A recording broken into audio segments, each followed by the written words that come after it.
Éclairage. Regard pluriel, regard chrétien sur l'actualité. Dimanche 24 avril, en pleine nuit, un policier a ouvert le feu sur une voiture qui prenait la fuite. Ça s'est passé à Paris, tuant le conducteur et son passager. Je sais, j'ai une main sous le pupitre et je dis toujours que ça ne se fait pas. Vous saurez pourquoi dans un instant. Ce policier a été mis en examen pour homicide volontaire, la légitime défense n'ayant pas été retenue à ce stade.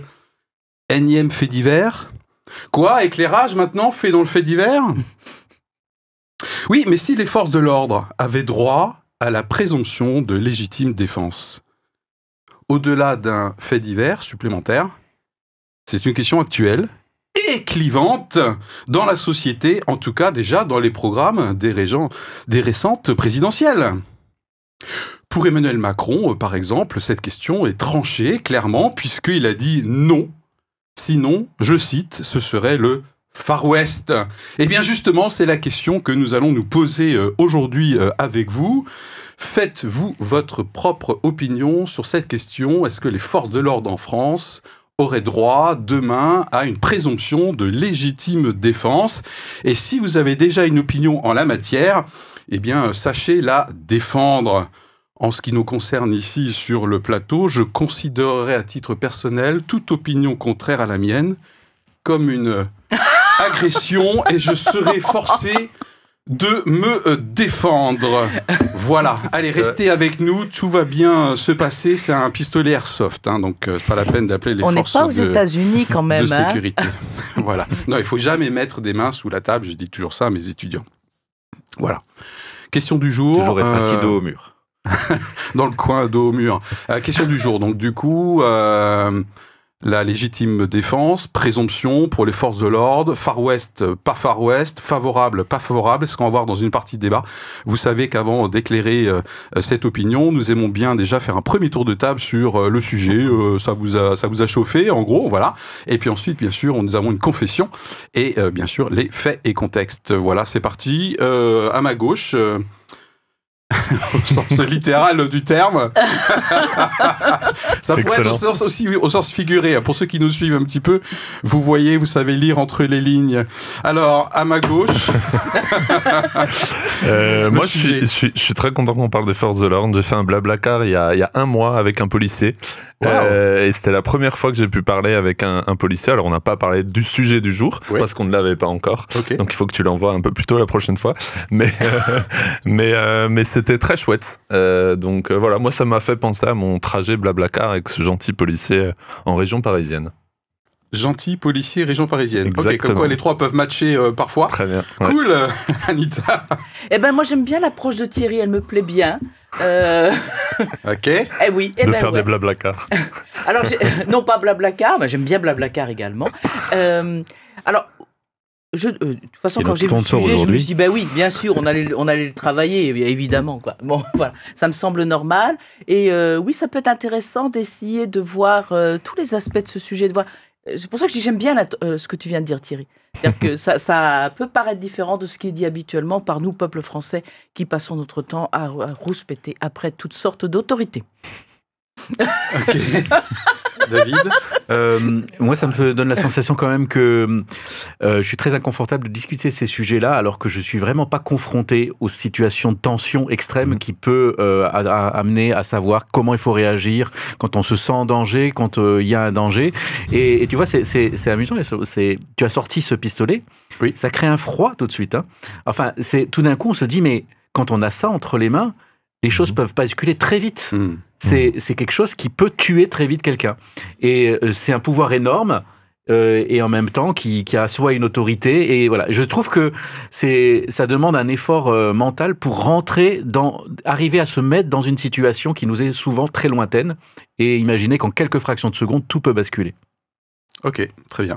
Et moi, le sujet, il m'a chauffé, bien sûr, sinon je ne l'aurais pas choisi. Quoique, hein, l'inspiration peut varier quand même selon les sujets, mais j'avais noté quand même ce point dans les programmes des différents candidats à la présidentielle.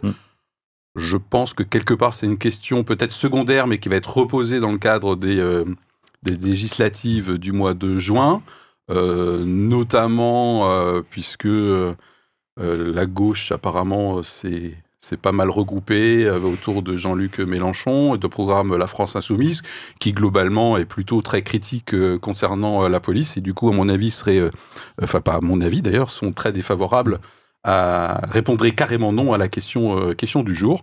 Donc du coup, un sujet vraiment actuel, et je fais partie, moi, des personnes qui ne râlent pas après les forces de police. Donc voilà, mais vous m'aurez tous reconnu. Ah, voilà le réac de droite, yes.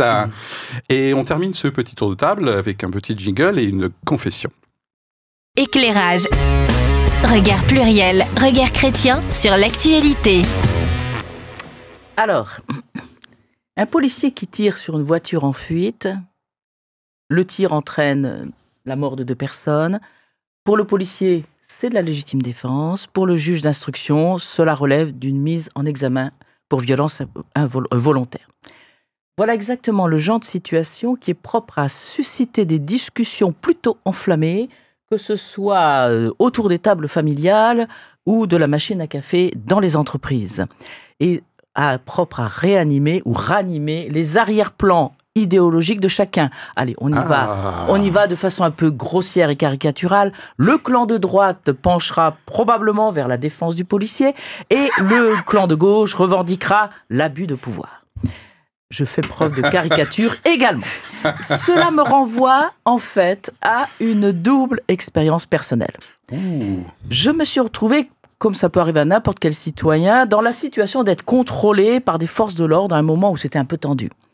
Ce jour-là, c'est pas toujours le cas, mais ce jour-là, qu'est-ce que j'en ai retenu et vécu? Ce sont des armes, un regard intrusif et une voix qui n'appelait pas à la contestation. Qu'est-ce que ça a suscité en moi? Des sentiments agressifs. À l'opposé, je me suis porté récemment volontaire dans une situation d'exercice de simulation d'attentats terroristes, alliant toutes les forces de l'ordre, de sécurité civile, etc. Et à cette occasion, j'ai compris l'ambiguïté de la fonction, la difficulté. Tout le monde est suspect, car on ne sait jamais qui est le méchant et d'où et quand vient le danger. Alors, je comprends les lobbying qui appellent à la vigilance sur les risques de comportement de policiers qui pourraient mal utiliser leur pouvoir. Et en même temps, je comprends ces policiers et gendarmes qui se confrontent à la violence ordinaire et extraordinaire de notre société. Alors, je le confesse, je voudrais pouvoir prendre parti d'un côté ou d'un autre, me simplifier la vie en déclarant qu'un policier agit toujours pour la protection des citoyens et que les méchants sont vraiment des méchants. Mais, entre légitime défense et homicide volontaire, n'y a-t-il pas plus de ressemblance que de différence? En commun, il y a un drame qui se joue, en quelques secondes. Une situation anormale, une décision, je fuis, je me rends, je tire, je ne tire pas. Puis la violence, dans tous les cas, et la mort. Enfin, je ne dis pas que la mort vient dans tous les cas, mais ça se termine dans le cas qu'on a eu. Un petit feu pour David. Voilà. La différence, elle est où? Elle est dans l'intention, dans l'autorisation, dans la légitimité. 3 petits points. Merci, ma confession. Tout de suite, peut-être une vérification factuelle. Au début de ta confession, tu as parlé qu'il était inculpé pour violence volontaire, et je crois que du coup, c'est homicide volontaire. Oui, il a été. Et il semble y avoir une différence entre les deux termes. Alors, je ne sais pas si ça a évolué, mais au début, c'était pour violence involontaire ayant... pour violence volontaire ayant entraîné un homicide. Mais peut-être qu'entre-temps, le chef d'accusation est... Voilà, c'est ça. Eh bien, ça tombe bien, puisque c'est la partie fait et contexte. Juste préciser les choses. Voilà, quelqu'un qui va remettre de l'ordre. Nous en appelons à l'autorité suprême, l'autorité morale, qui est tournante chez nous. Hein. C'est pas toujours David, voilà. Mais aujourd'hui, c'est David. En tout cas, c'est ce qu'on pense. Oui, donc le principe de la légitime défense, déjà, qu'est-ce que c'est? Mais pour moi, ce que j'ai lu, c'est un vieux principe qui finalement repose sur l'idée principale que c'est l'État qui a le monopole de la violence. Et que donc personne ne peut se faire justice lui-même. Et donc, dans le Code pénal, on peut lire les 2 articles qui fondent cette notion de légitime défense. N'est pas pénalement responsable la personne qui, devant une atteinte injustifiée envers elle-même ou autrui, accomplit dans le même temps un acte commandé par la nécessité de la légitime défense d'elle-même ou d'autrui, sauf s'il y a disproportion entre les moyens de défense employés et la gravité de l'atteinte. Là, je parle de la légitime défense en général. Ouais, je te donne un coup de poing, tu peux pas me donner un coup de couteau, quoi. C'est ça. Alors, je vais préciser. Et il y a un deuxième article qui parle du fait qu'on peut aussi interrompre l'exécution d'un crime, autre qu'un homicide, d'une façon autre qu'un homicide volontaire, parce que sinon on remonte d'un cran. Voilà. L'usage par soi-même de la violence sur quelqu'un d'autre ne doit être qu'une circonstance exceptionnelle dans la loi, qu'il faut justifier aux yeux de 3 critères: la réalité de la menace, l'actualité de la menace et la proportionnalité. La réalité de la menace, c'est de pouvoir établir qu'on était vraiment en danger, soi-même ou un autre, près de soi. Et là, c'est là que les témoignages, les caméras de surveillance jouent un rôle essentiel pour l'attester. L'actualité de la menace, c'est le fait que la défense se produise au moment de la menace, ni avant par mesure de protection par anticipation, ni après par vengeance ou intention de stopper la nuisance ou une menace future. Et enfin, il y a la notion de proportionnalité qui consiste à adapter la défense au danger de l'agression et par exemple à ne pas sortir un flingue quand quelqu'un nous menace verbalement. Voilà. Pour aller encore plus dans la différence. Donc, dans les faits récents d'actualité, c'est un policier qui a ouvert le feu sur une voiture qui a refusé d'obtempérer et qui a démarré en trombe, obligeant un policier à s'écarter pour ne pas être renversé. Et c'est donc là que un des policiers a tiré avec son arme automatique et donc 2 passagers, dont le conducteur, ont été tués par ce fusil d'assaut. On est donc dans un cas particulier où ce sont les représentants de l'autorité publique qui sont menacés, et en particulier des policiers. Les passagers du véhicule, enfin le seul survivant qui était à l'arrière, sont donc l'objet d'une enquête pour homicide volontaire sur personne dépositaire de l'autorité publique. Et donc c'est cette première enquête qui est diligentée par la justice, et donc la seconde en miroir, c'est l'enquête sur un éventuel homicide volontaire de la part du policier. Si la première enquête ne confirme pas la tentative d'homicide par les conducteurs, alors la seconde enquête sera mal engagée pour le policier. Donc un syndicat de policiers, Alliance, réclame de nouvelles dispositions, la présomption de légitime défense. Et donc il y a une proposition de loi qui est régulièrement déposée par le sénateur Stéphane Ravier du Rassemblement national, qui demande qu'il soit présumé avoir agi en état de légitime défense tout agent de la police municipale, de la police nationale ou de la gendarmerie nationale qui fait usage de son arme dans l'exercice de ses fonctions.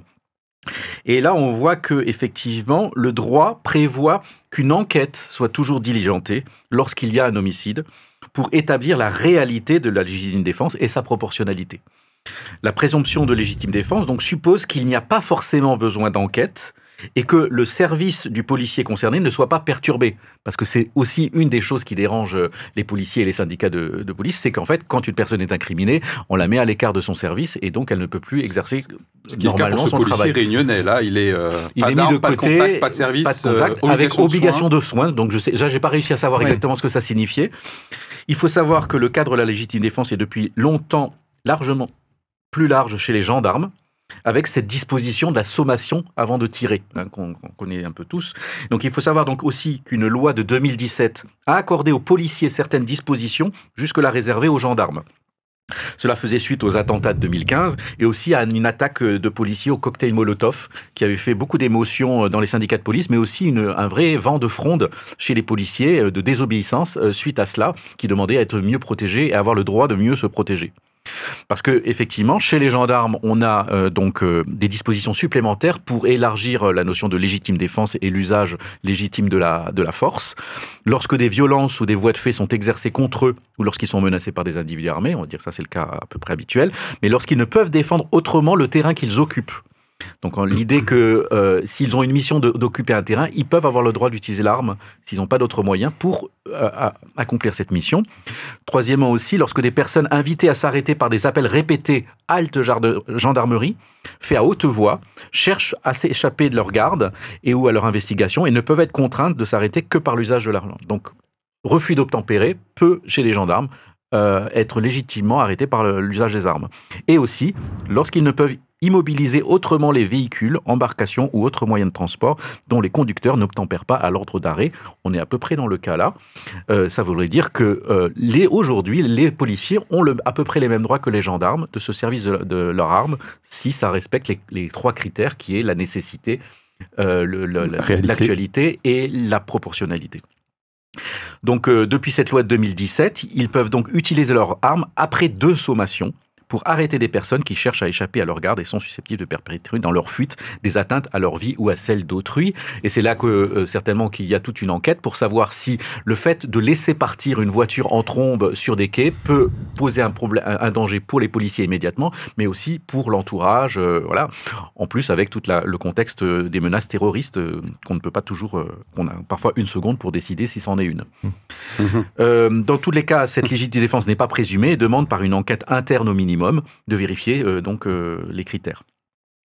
Les enquêtes, je lisais dans mes enquêtes, dans mes études, là, mènent rarement à des condamnations, mais impactent donc le quotidien des policiers incriminés.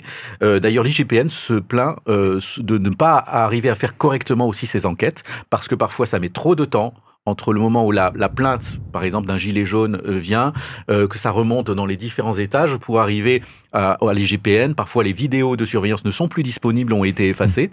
Voilà, donc il y a une vraie difficulté aussi pour faire rapidement une enquête. IGPN, police des polices. Oui, c'est elle qui fait l'enquête interne avant de... C'est les policiers qui contrôlent les policiers. Voilà. Merci de la précision. L'autre point, donc, oui. Et donc là aussi, je termine avec ça. Éric Zemmour a avancé pendant la campagne la notion de défense excusable, qui théorise le fait que sous la pression des événements, sous l'effet de la peur, pour soi ou pour ses collègues, la disproportion de la réponse soit excusable.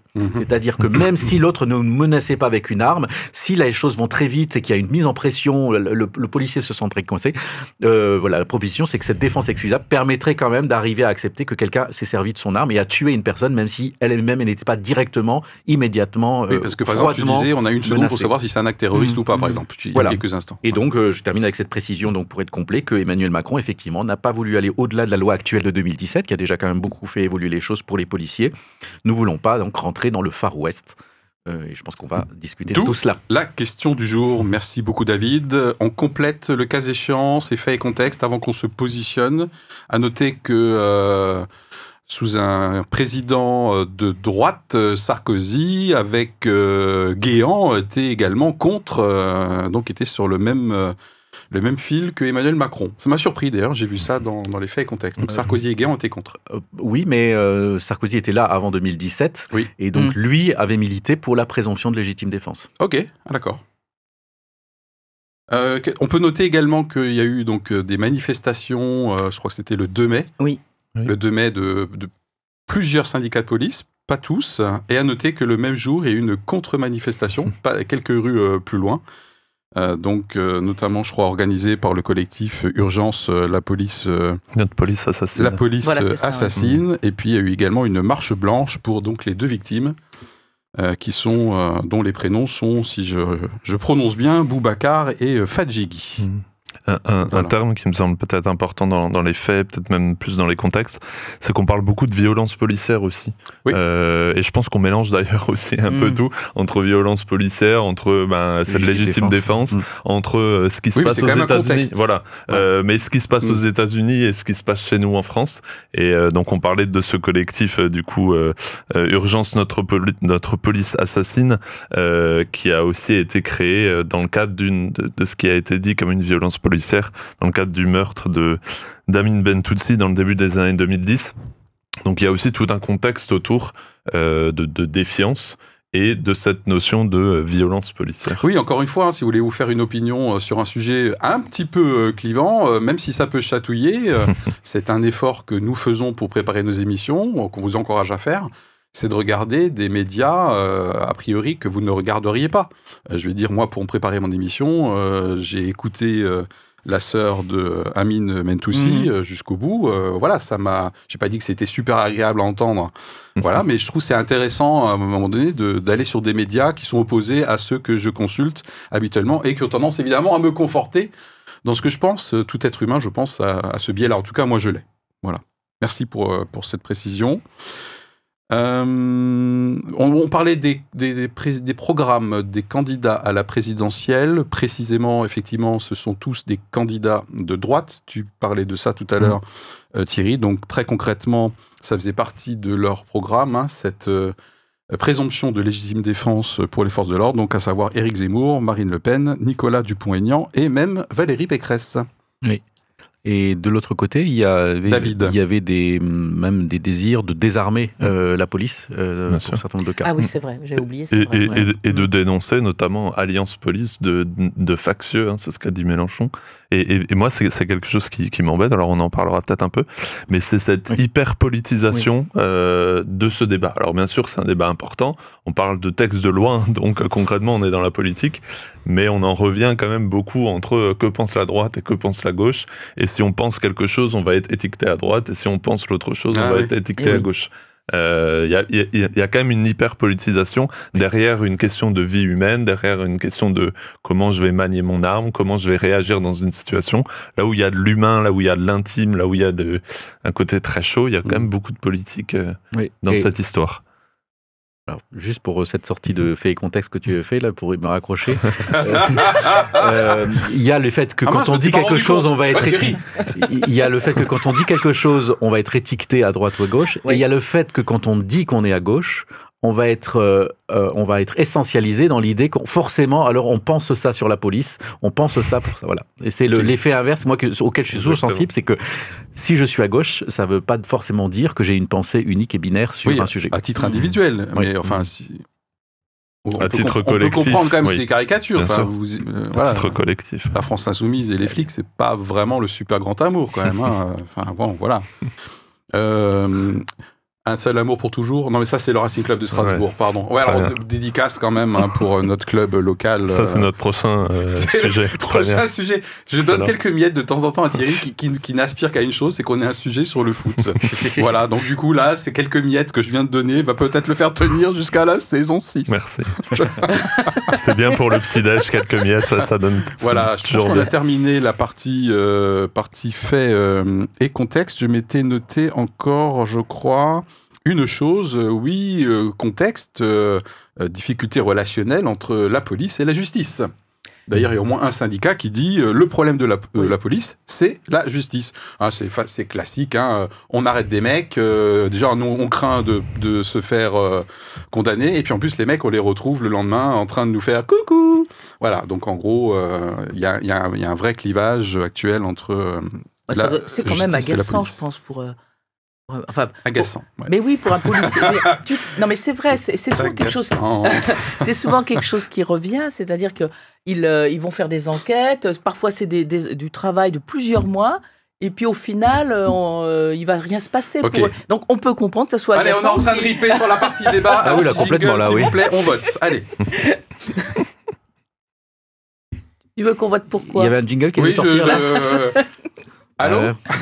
C'est rendormi. Éclairage. Regard pluriel, regard chrétien sur l'actualité. Allô, quoi? David, par rapport à la question du jour, tu serais favorable à la présomption de légitime défense pour les forces de l'ordre? Plutôt non. Plutôt non. Ok. Je dis un mot de plus? Non. D'accord. Mais merci d'avoir proposé. Wow. D'habitude, il le fait. Hein. En première intention, oui. En pratique, non. En première intention, tu aurais été favorable? Oui, et pourquoi? Parce que j'ai envie de croire qu'a priori, les policiers n'agissent que dans l'intérêt de tout le monde et que si vraiment il faut qu'ils tirent, c'est qu'ils en ont besoin et que c'est nécessaire. Donc c'est pour ça que, comme ça, en première intention, spontanément, j'ai dit bah oui, bien sûr. Mais après, en deuxième intention, je me dis c'est pas si simple que ça. Ok, voilà. Merci. Thierry? Attention, le choc va continuer, plutôt oui. Et lui, excusez-moi, et alors, on inverse. Envoyez un spot publicitaire, je sais pas, faites quelque chose.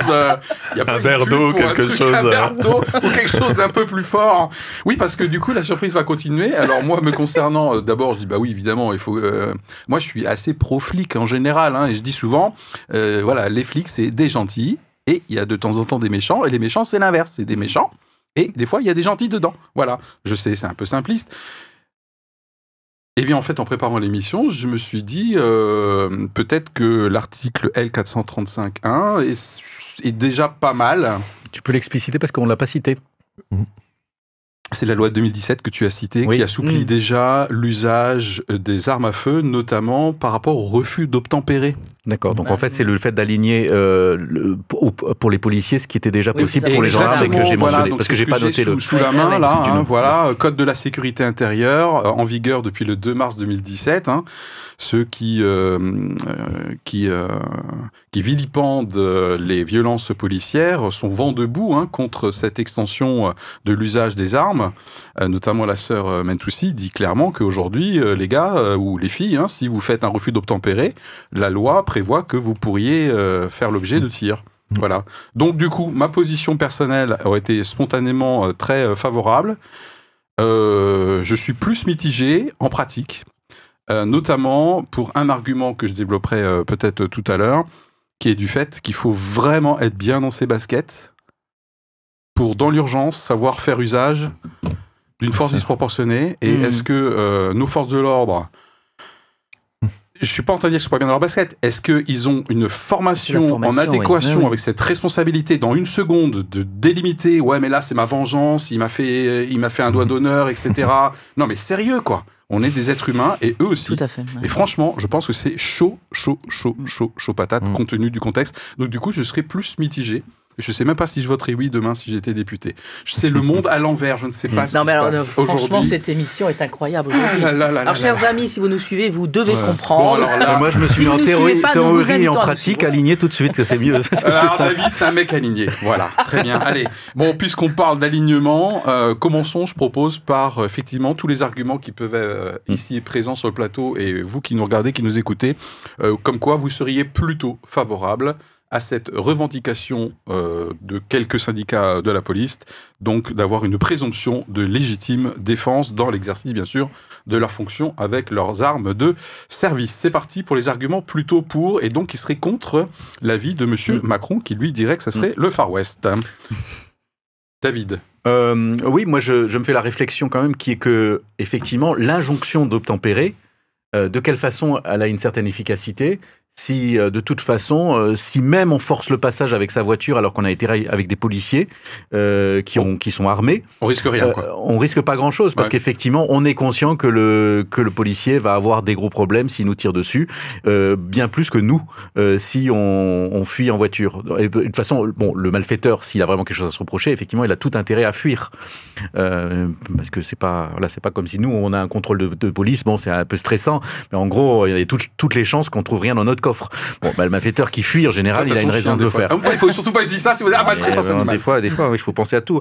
Mais voilà, donc est-ce que ça pourrait avoir un impact aussi sur l'autorité de que tous les malfaiteurs soient bien au courant que effectivement les policiers vont pouvoir se poser. Alors, je pose ça comme quelque chose. C'est déjà un premier sachant, pour illustrer ça aussi, un petit aspect auquel je suis assez sensible pour l'avoir vécu moi-même sur les rodéos urbains.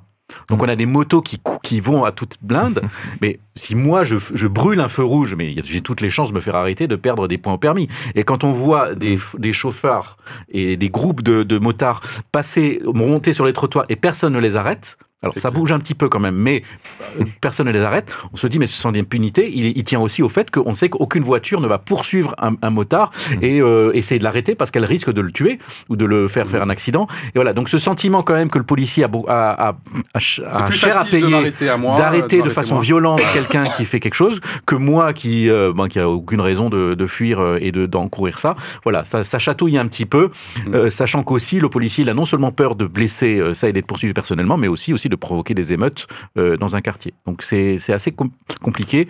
Voilà. Très bien, je pense que une partie de notre audience a pensé spontanément à ce type d'argument qui expliquerait d'être en faveur. Anita ? Moi, je pense à la souveraineté du peuple. Alors, je vois toujours les regards, là. Pourquoi ? Mais parce qu'en fait, les forces de l'ordre, c'est une délégation, comme à la justice, c'est-à-dire que le peuple délègue une partie de sa souveraineté à des autorités qui sont soit les gens pour qui on vote, soit effectivement le fait d'avoir des lois, une justice, des forces de l'ordre. Donc,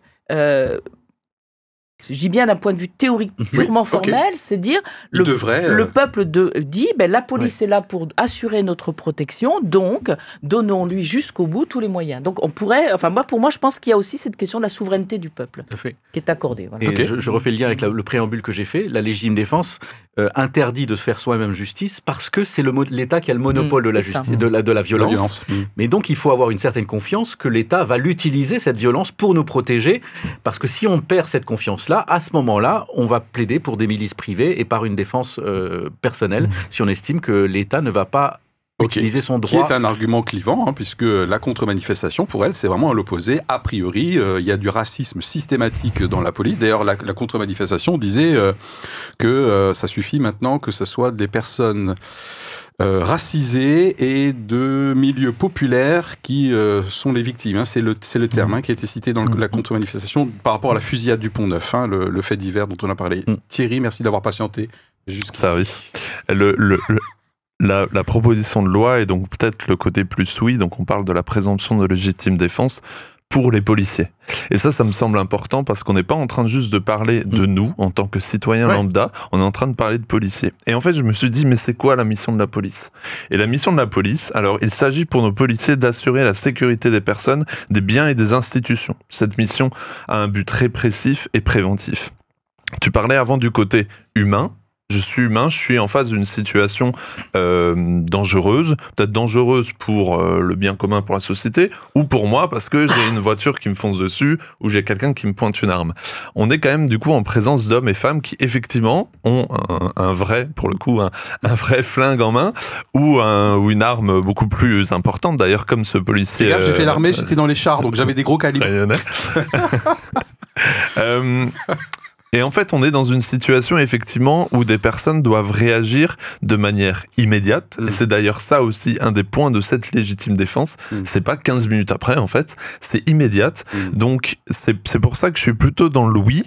Et en fait, on parle vraiment de présomption de légitime défense. Quand je voyais les camps du non et qui disaient non, c'est n'importe quoi, on donne trop de pouvoir, on donne aux policiers de vouloir tirer sur les gens, etc. On est dans la présomption de légitime défense. J'ai l'impression que s'il se passe quelque chose, on dira de toute façon, c'est pas la faute du policier, il est tranquille, reprends ton arme, rentre chez toi et reviens au boulot demain. C'est la charge de la preuve qui est inversée, mais il y a quand même il y a une enquête. Il y a une enquête quand même. Voilà, il y a une enquête et c'est pas le dernier mot de dire que ça sera la légitime défense. Et on l'a vu d'ailleurs dans l'affaire Bentounsi en 2011, où le premier chef d'accusation, enfin le premier délibéré, c'était légitime défense, une enquête, des mobilisations, des manifestations. Ah ben en fait non, c'était pas la légitime défense. Donc je le vois d'un bon œil, ce côté, déjà faisons une différence entre la police et le citoyen lambda, accordons peut-être plus de droits, mais ça veut pas dire qu'on se met du côté de la police si on dit ça, et ça veut pas dire qu'on est de droite quand on dit ça. Non, je veux surtout pas que tu tombes là-dedans, mon cher Thierry. Non, je ne tomberai pas dans la droite. Autre argument par rapport à la question du jour pour moi, Monsieur Macron qui dit sinon ça serait le Far West, j'aurais envie de lui répondre, mais c'est le Far West. Voilà, ça peut être un argument, en tout cas c'est le mien, c'est déjà le Far West. Il y a juste à voir les statistiques. Par exemple, entre 2004 et 2019, les agressions contre la police, donc en 15 ans, ont été doublées. Voilà, et il y a un refus d'obtempérer toutes les 30 minutes. Voilà, donc la société d'aujourd'hui est devenue apparemment vachement plus violente, et en particulier contre les représentants de l'État en général. Là, on parle des forces de l'ordre, mais même les pompiers, encore récemment, sont... pourtant, les pompiers, on pourrait dire, putain, mais ils sont super gentils, quoi. Voilà. Donc, contexte de violence... Du coup, peut-être argument favorable. Alors, comme argument favorable, j'en ai toujours, encore. Comme exercice de décentrage, on va dire, par rapport à l'opinion de départ qu'on a. L'autre chose, c'est qu'effectivement, nous sommes dans un contexte encore de vigipirate et de menaces terroristes. Et qu'effectivement, il faut que ce soit clair pour tout le monde, et je dirais pour les malfaiteurs comment dire, de bonne foi, des malfaiteurs qui ont bien... informé, quoi. Ce que je veux dire, ils font leur business quoi. Et tout ça, bon, c'est normal qu'ils aient pas envie de s'arrêter arrêter devant la police, tout ça, mais il faut quand même qu'ils sachent que la police n'est pas là que pour ça, qu'il y a aussi des bâtiments à défendre, des bâtiments publics. Les policiers qui sont intervenus ce soir-là, en fait, étaient en charge de protéger un bâtiment public. Donc on est sur les quais de Paris. Préfecture de police. Voilà, donc on est sur les quais de Paris. Quai des Orfèvres. Une voiture immobile sur ce quai-là en sens inverse, qui ne bougeait pas à ce moment-là, mais quand même. Voilà, il peut y avoir suspicion de menaces terroristes et je pense qu'il faut que tout le monde soit au courant que les policiers sont sous tension et que effectivement, il vaut mieux obtempérer même si on a quelque chose à se reprocher parce que effectivement, on peut être vite pris pour un terroriste et faire les frais mortels de cette pour illustrer ça, je crois que l'arme de service en l'ocurrence était spéciale pour cet événement, c'est pas l'arme habituelle. Alors je me souviens plus. C'est un fusil d'assaut. C'est un fusil d'assaut, mais pas habituel. Voilà, pas habituel quoi. Et c'était le soir de l'élection d'Emmanuel Macron. Effectivement. Oui, c'est ça. C'était dans les heures voilà. Tout à fait. Donc il y a peut-être un contexte de tension, de surmobilisation, qui excuse pas forcément, mais qui peut rajouter un argument aussi. Un autre argument aussi. Puis après, on va passer au contre. Oui, un autre argument. Quand même. C'est par rapport à comment dire. Anita. Alors l'état d'esprit des policiers. Je me dis c'est quand même difficile. C'est-à-dire qu'à la fois, je pense que quand on devient policier, c'est pas pour rien, c'est qu'on a aussi envie d'agir et de protéger la population. On a envie de dire que c'est pas bien qu'il y ait des méchants et on a envie de protéger les gentils. Enfin, je fais caricatural, mais fondamentalement, pourquoi on devient gendarme, policier ? A priori, c'est une bonne intention. Bon. Et en même temps, je me dis que si dans l'activité, dans son travail, dans son exercice professionnel, on se dit mais je vais sans arrêt devoir rendre compte et qu'on ne me croit pas a priori quand je dis que j'ai dû tirer, je pense qu'il y a une espèce de contrainte psychologique qui doit pas être facilement le gérable. dilemme, se faire condamner ou se faire tuer. Mais voilà. Cite syndicat lors de la manifestation. Voilà, donc je me dis, on leur facilite pas la vie quand même. D'autant plus que, je le répète, et tu viens de l'évoquer par rapport aux pompiers, je trouve qu'en France, on n'aime pas nos forces de l'ordre. On est tout le temps en train de les critiquer. Alors, sauf peut-être du côté des gendarmes qui, je pense, passent de façon peut-être plus neutre. Il y a quand même régulièrement des contestations. Ils ne sont pas soumis aux mêmes tensions. Ils ne sont pas en milieu urbain. Ils ne sont pas en milieu urbain. Voilà, c'est ça. Moi, en tout cas. Tu as raison, c'est parce qu'on en parle moins, parce qu'ils ne sont pas dans les mêmes endroits. Ça, c'est les gendarmes mobiles qui étaient dans les manifestations. Ils ne font pas beaucoup moins de dérapage. Ils ne sont pas les mêmes situations. Mais en fait, pour moi, je ne parlais pas qu'ils en faisaient ou pas. C'est que je me disais, tiens, on en parle moins des gendarmes. Ok. Est-ce qu'au niveau des arguments plutôt en faveur de la présomption de légitime défense pour les forces de l'ordre, en tout cas, moi, ceux que j'avais notés ont été posés sur la table. Ouais. C'est bon, c'est parti. Allez, une partie de notre audience, peut-être depuis le début, trépigne en disant non, mais c'est quand les arguments pour être contre cet élargissement, on va dire, de la légitime défense aux forces de l'ordre, parce que moi, je suis d'accord avec Emmanuel Macron, en tout cas sur son terme, sinon ça sera le Far West. Alors, les arguments contre cette présomption de légitime défense, David prend une grande respiration, donc je vais surtout lui donner l'occasion d'expirer l'air qu'il vient d'inspirer. Oui, parce que, mais qui est quand même très inspiré, oui. Oui, tu es inspiré et aligné, David, mais vraiment la maturité aujourd'hui. On parle d'homicide. On parle de personnes qui sont tuées, quand même. C'est surtout ça. Bon, il y a des personnes qui sont blessées, mais on parle d'usage d'une arme qui va potentiellement... Il y a du drame. Non, mais se dire, c'est quand même... voilà, c'est irrémédiable. C'est quand même une personne qui est tuée. Donc, c'est quand même...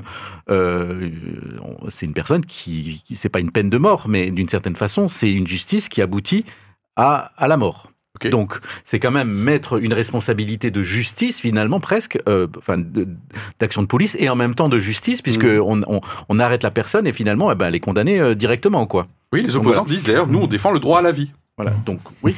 Mais ce que je veux dire, c'est que voilà, c'est une responsabilité très grande, parce que ça court-circuite tout le reste. Toute l'instruction qu'il peut avoir derrière, à partir du moment où la personne est morte, ça y est, il n'y a plus rien à faire. Argument bien clair. Et je pense que ça... Si on met de façon trop légère ça sur les épaules des policiers, je ne sais pas si on gagnera en efficacité, parce que de toute façon, il faut, et c'est dans l'intérêt du policier, qu'on ne banalise pas la gravité de l'acte de tuer quelqu'un, parce que souvent, il le porte, ça. Et donc, qu'il soit l'objet d'une enquête qui disent, OK, quand il y a un mort, il faut enquêter, il faut voir ce qui s'est passé.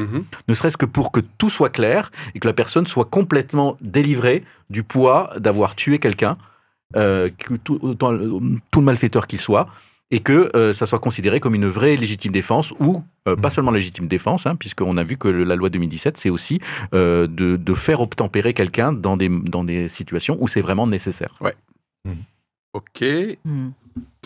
Pour rebondir là-dessus, le policier, le gendarme est un être humain pour moi aussi comme un autre, même s'il est formé à faire face à des situations de grand stress, évidemment. Donc la tentation, à un moment donné, demain, de se faire peut-être justice, voire vengeance, peut-être être là si demain il y a une présomption de légitime défense, même si ça n'exclut pas qu'il y aura une enquête. Tu l'as très bien précisé tout à l'heure, Thierry. Et justement, tu parles de la formation des policiers, notamment au niveau psychologique, je vais dire, émotionnel. Ça me semble être plutôt dans le camp du non, peut-être. Okay. C'est intéressant de voir combien de temps va durer, par exemple, une formation pour être policier en France par rapport à d'autres pays.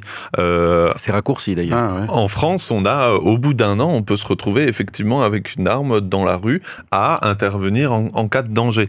Donc effectivement, pour moi, je prends exactement le même argument que Louis, mais du coup je vais essayer de le détourner, c'est que on donne à des gens une arme. C'est sûr. Et effectivement, quand on dit que la police est raciste ou que dans la police il y a des gens qui ont envie de nuire, etc., c'est pas forcément qu'il y en a plus que dans la société, c'est qu'on donne un pouvoir à quelqu'un qui a des émotions, qui a un vécu, qui a peut-être même des envies, des principes qui ne sont pas forcément bons et qui ne vont pas forcément dans le sens du bien de la société. Donc effectivement, ça pourrait peut-être, sans aller quand même jusqu'au Far West, parce que je trouve que cette expression, alors notre actuel président est commun, des expressions qui vont un peu trop loin, je pense qu'elle va quand même tout petit peu trop loin. C'est pas le Far West non plus. On n'est pas aux États-Unis en plus. Ou c'est peut-être dans l'ouest de la France, dans l'ouest parisien. Ami breton. Voilà, mais c'est quand même cette idée que il y a une arme de violence ou il y a un contexte de violence. Donc effectivement, plaider à chaque fois la légitime défense, ça serait quand même un peu gros. Mais comme c'est un peu gros de dire que la police, c'est du tout pourri. Et pour préciser, le jeune homme de 24 ans qui est incriminé, ça faisait 6 mois qu'il était en service actif et c'est lui donc qui tenait cette arme d'assaut. Ok. Je pense que aller jusqu'à la légitime défense, telle qu'on le dit, ça peut enclencher une autorisation interne. Je veux dire, pour la personne. C'est-à-dire que c'est une espèce de limite qui peut sauter. Et de ce fait, peut-être qu'il pourrait y avoir plus, en fait, de tirs. Peut-être. Mais je parle d'un point de vue psychologique. Et je reprends aussi un verset qui se trouve dans la Bible, dans le livre des Proverbes, qui dit « Comme le fer aiguise le fer, ainsi un homme excite la colère d'un homme ». Je pense que entre guillemets, la violence attire la violence.